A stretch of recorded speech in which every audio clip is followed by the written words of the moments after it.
Buenas.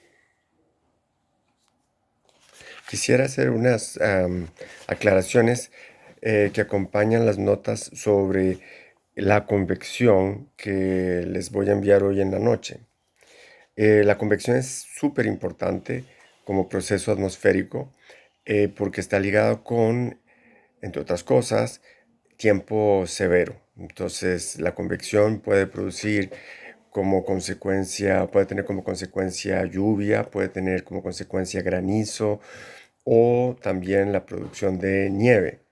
Entonces es un fenómeno importante que no solamente nos afecta, sino que a los meteorólogos nos interesa mucho poder pronosticar cuándo es que se va a dar esa convección y ver si de alguna forma, dependiendo de cómo se va desarrollando el sistema convectivo, podemos ser capaces de indicar cuán intensa va a ser la precipitación asociada con esa convección. Es por eso entonces que viene una relativamente larga explicación acerca de la estructura de las tormentas, de los frentes turbulentos asociados con las tormentas.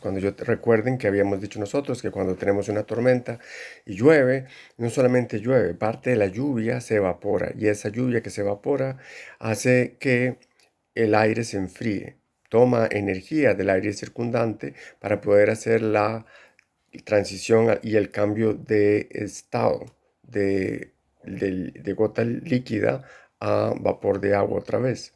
Entonces esa energía se la quita a la atmósfera, al aire circundante y por lo tanto entonces el aire circundante es frío y desciende. Entonces en un aguacero tenemos dos cosas que están bajando, la precipitación y aire frío que acompaña esa precipitación. El aire frío choca con el suelo. Para simplificarnos la vida, supondremos que el suelo es plano, ¿ok? Pero obviamente no siempre lo es, y en un país como Costa Rica rara vez lo es. Pero entonces, al chocar con un suelo plano, lo que tenemos es que el aire se va alejando del centro del choque de la tormenta. De nuevo, ese aire es frío, ese aire es más pesado que el aire caliente que circunda la tormenta y lo empuja hacia afuera. El frente, el frente turbulento, ese frente, esa cabeza de aire frío que se va desplegando y moviéndose desde el centro de la tormenta hacia afuera, choca con el aire menos frío, que es más liviano, y lo hace ascender. Al hacerlo ascender, se forma lo que se conoce como una nube coma, muy característica de la posición del frente turbulento. El frente turbulento puede tener, esto es variable, pero puede tener una profundidad de 1,5 kilómetros. Luego, los sistemas convectivos pueden ser de diferentes formas. Entonces, existen sistemas convectivos en los cuales las tormentas se van alineando a lo largo como de una especie de línea recta. Ya eso se le llaman líneas de tormenta o en inglés squall lines. O a veces lo que tenemos es un núcleo de tormentas que tiene más bien una forma circular o casi circular.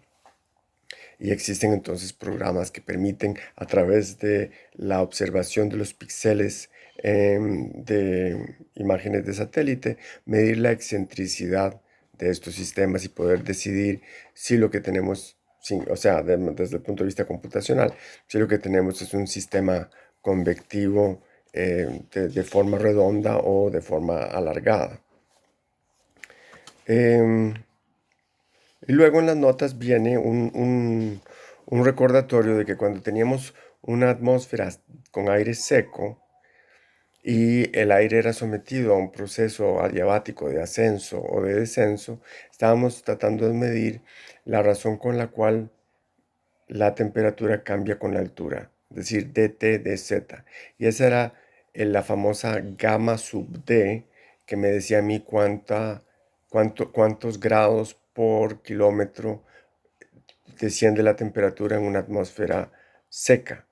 Y habíamos visto que muy curiosamente era igual a una constante, era igual a G, la aceleración de la gravedad, entre C sub P, que es el calor específico a presión constante del aire seco. Entonces, en la página 5 de las notas que les estoy enviando hay hay un cálculo en el cual nosotros repetimos el cálculo de de cuánta energía se pierde cuando una parcela es elevada en la vertical, pero para el caso de aire que es húmedo. Recuerden que aire húmedo significa que tiene vapor de agua y por lo tanto entonces vamos a tener cambios de estado. Y lo que obtenemos es una nueva expresión para esa variación de la temperatura con la altura. Y esa nueva expresión me dice a mí que el aire húmedo es menos estable que el aire seco. ¿Okay? Es un resultado muy interesante, muy importante también. Después entonces pasamos a desarrollar un modelo lineal de la teoría de la convección. Entonces, recuerden que cuando nosotros estamos hablando de convección, nos interesa también los mecanismos que disparan la convección. Entonces, yo puedo tener una atmósfera que es convectivamente inestable, o sea, dz es negativo, pero todavía no tengo lluvia, todavía no tengo un proceso convectivo en desarrollo. Pero yo puedo acelerar ese proceso, puedo iniciar ese proceso si añado algún tipo de mecanismo que lo acelere. Y un mecanismo que acelera ese tipo de procesos son las ondas inercio-gravitacionales. Entonces, a veces uno puede tener en el sotavento de una montaña, digamos que tengo una cordillera y después tengo una zona plana en donde en esa zona de zeta de z es negativo y luego se generan ondas de montaña que se desplazan en el sotavento de la orografía, donde hemos dicho que de zeta es negativo, y entonces esas ondas de montaña, ¿qué es lo que le hacen a las parcelas? Hacen que las parcelas suban y bajen, entonces las perturban con respecto al nivel vertical en donde estaban situadas inicialmente. Pero si de zeta es negativo, al perturbar a la parcela, al pasar la onda de montaña o la onda inercio gravitacional, entonces la parcela no regresa a su punto inicial y lo que tengo es un, un comienzo de la convección. ¿Y cómo comenzó esa convección? Comenzó porque pasó una onda de montaña por una zona en donde de z era negativa.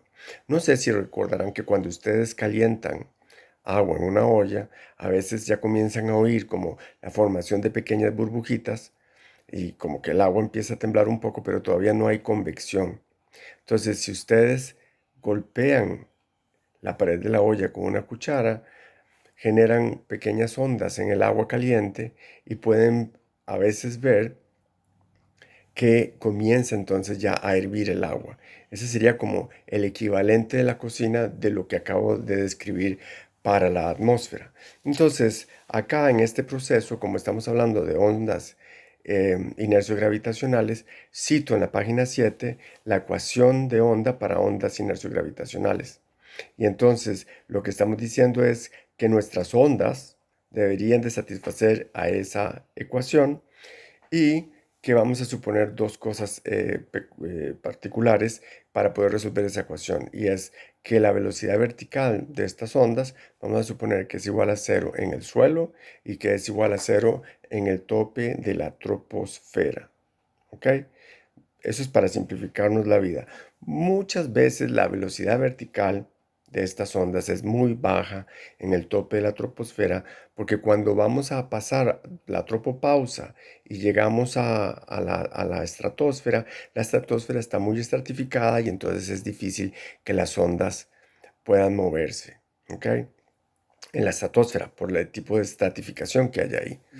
Pero en realidad, cuando tenemos una tormenta muy intensa, la verdad, la triste realidad es que sí hay parcelas de aire que logran traspasar, atravesar la tropopausa y llegan hasta la estratosfera, formando lo que se conoce como el domo de la tormenta. Entonces hay como una cúpula de, de aire que logra penetrar la estratosfera que forma parte de la tormenta, ¿ok? Pero eso logra producirse porque la convección es tan intensa que logran las parcelas adquirir una velocidad tal, una velocidad vertical tal, que a pesar de la fuerte estratificación que existe en la estratosfera, logran penetrarla, ¿ok?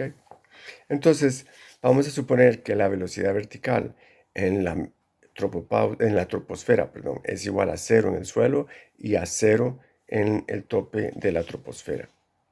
Y eso entonces nos da una relación de dispersión, y la relación de dispersión nos dice cómo varía la frecuencia de nuestras ondas. Y vamos a ver entonces que em, nu cuadrado es proporcional al cuadrado de la frecuencia de Brent-Väisälä. Pero si tenemos inestabilidad, el cuadrado de la frecuencia de Brent-Väisälä va a ser negativo. Entonces quiere decir que nu cuadrado es negativo y que nu es un imaginario. Entonces vamos a tener un exponencial que va a, a multiplicarse, vamos a tener, perdón, un exponencial en el tiempo que va a ser positivo. Y entonces, porque nu cuadrado es negativo, entonces eso va a permitir que la solución de la ecuación de onda vaya creciendo indefinidamente en el tiempo. Entonces, ¿qué es lo que quiere decir eso? Eso lo que quiere decir es que esa condición de que la frecuencia de Brent-Väisälä al cuadrado sea negativa es la condición favorable para tener un crecimiento indefinido de las perturbaciones de mi onda generadas en una atmósfera que es convectivamente inestable. Pero en el modelo que les estoy describiendo, hemos simplificado muchísimo la física de la atmósfera. Hemos supuesto que no hay viento de fondo, que lo único que se está moviendo es la onda inercio gravitacional en una atmósfera que es convectivamente inestable. Y entonces lo que obtenemos es que la razón de crecimiento de nuestra inestabilidad es máxima para las ondas cortas. Y eso implica que el tipo de convección que se va a desarrollar más rápido en este tipo de atmósfera tan atípica es una convección que genera una nube con una base chiquitita y una altura larga. Entonces van a ser nubes que van a aparecer como lapiceros, ¿ok? Y esas no las hemos visto jamás en la atmósfera terrestre. Eso quiere decir que el resultado no es bueno. Me pronostica la formación de nubes, pero de nubes que nunca se ven en el planeta Tierra porque tiene una base minúscula y una altura larga. ¿Okay? A eso se le conoce como el modelo de la cama de clavos o la cama del faquir. En realidad nuestras nubes tienen una base que es más o menos del mismo orden que la altura. Entonces algo nos falta para poder obtener un resultado más cercano a el tipo de nubes que observamos en el planeta Tierra. Entonces, luego en la página 10 desarrollo modelos en los cuales uno llega y dice, bueno, ¿qué pasa si tengo velocidad de fondo? Y si tengo velocidad de fondo, lo que ya logro ver es que la, la razón de crecimiento de la inestabilidad ya no se aproxima asintóticamente a un valor máximo, sino que más bien tiene un máximo y después decae. Y ese máximo se da para un número de onda aproximadamente igual a 1.6. Y eso entonces lo que me pronostica a mí es que la base de la nube va a ser más o menos 4 veces la altura de la nube. Entonces ya no es una nube como una base minúscula y larga, alta, perdón, sino que ya vamos a tener una nube que tiene una base que es como 4 veces el espesor, la altura de la nube, que se parece mucho más a las nubes reales. Esto se da solo suponiendo que ahora tengo viento de fondo. Ok, pero resulta que dentro de las nubes tengo otros procesos más complicados. Por ejemplo, cuando tengo convección muy desarrollada, hay corrientes convectivas dentro de la nube que generan bastante turbulencia. Y la turbulencia tiene como efecto un tipo de fricción, como hemos visto en la teoría de Ekman de la capa límite. Entonces, si añadimos ese ese elemento, el elemento de la fricción debida a la turbulencia, entonces obtenemos un término más en la expresión para la razón de crecimiento de las inestabilidades. Y ese término de la fricción lo que hace es que la sigma, la razón de crecimiento, sea más pequeña que la que encontramos cuando solamente había viento. Entonces, ahora si tenemos viento de fondo y tenemos turbulencia dentro de la nube, lo que observamos es que la sigma va a crecer más lentamente, lo cual es físicamente fácil de entender porque estamos perdiendo energía.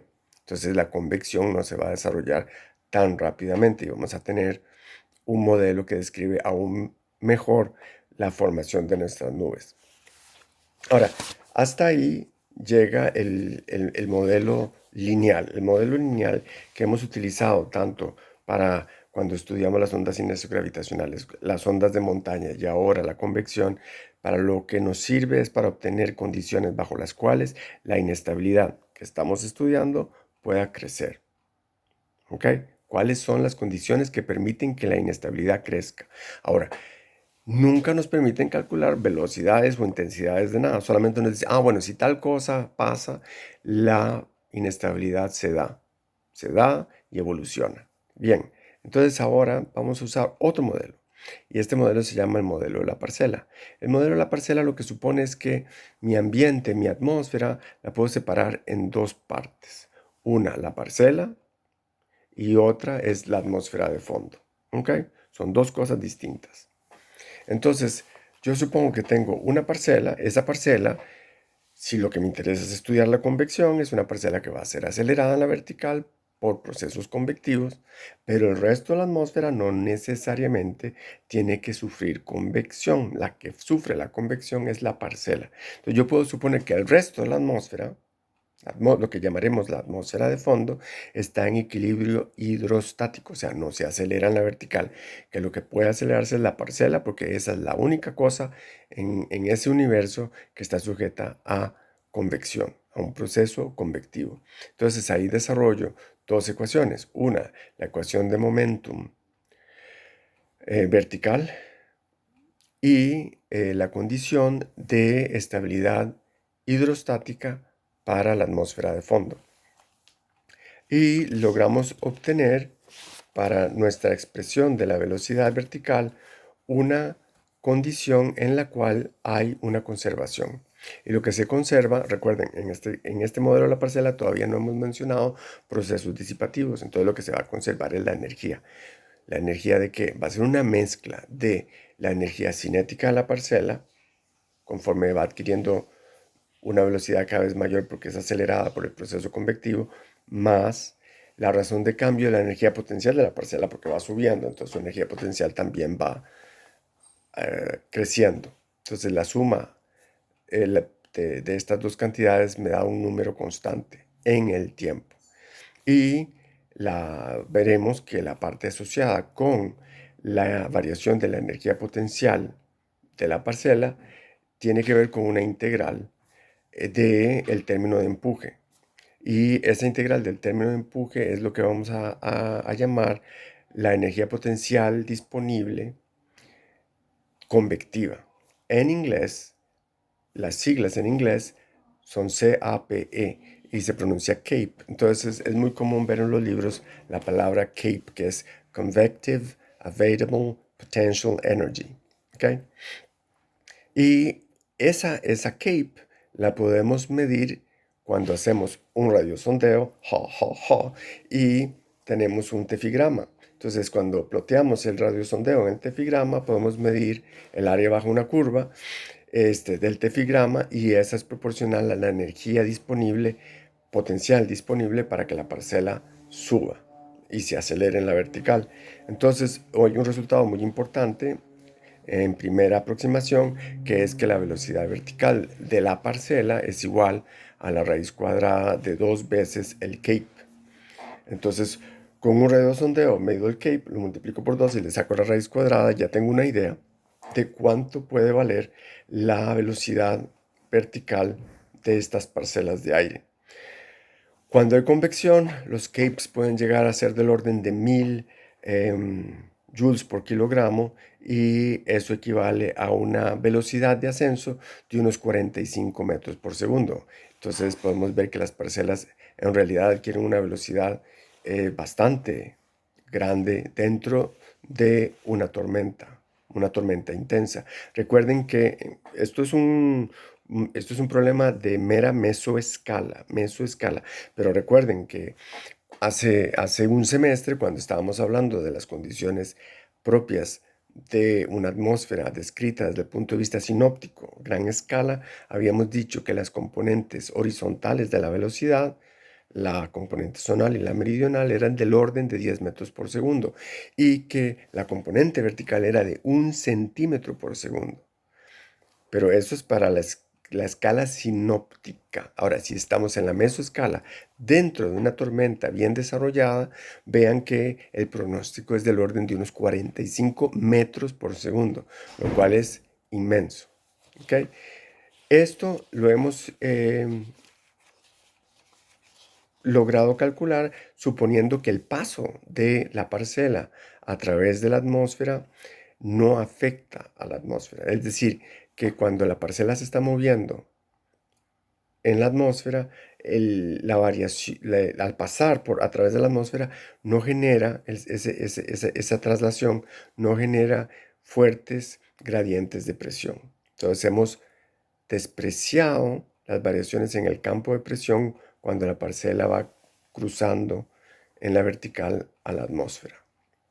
Eso sería equivalente, recuerden, a, por ejemplo, estar con un vaso de agua y una pajilla y soplar en la pajilla. Si yo tengo una pequeña burbujita que va subiendo en un vaso grande, lentamente, yo no veo que el ascenso de la burbuja produzca mayor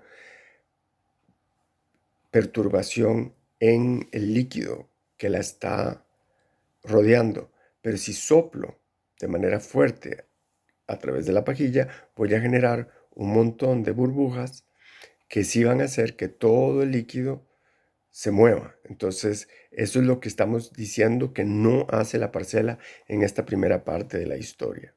En la segunda parte de la historia, que les enviaré después, lo que tomaremos en cuenta es la perturbación posible de la parcela en el campo de presión de la atmósfera conforme la parcela va ascendiendo. Entonces, me parece que estos son algunos puntos que es bueno aclarar cuando ustedes estén leyendo estas notas. Muchas gracias, buenas noches.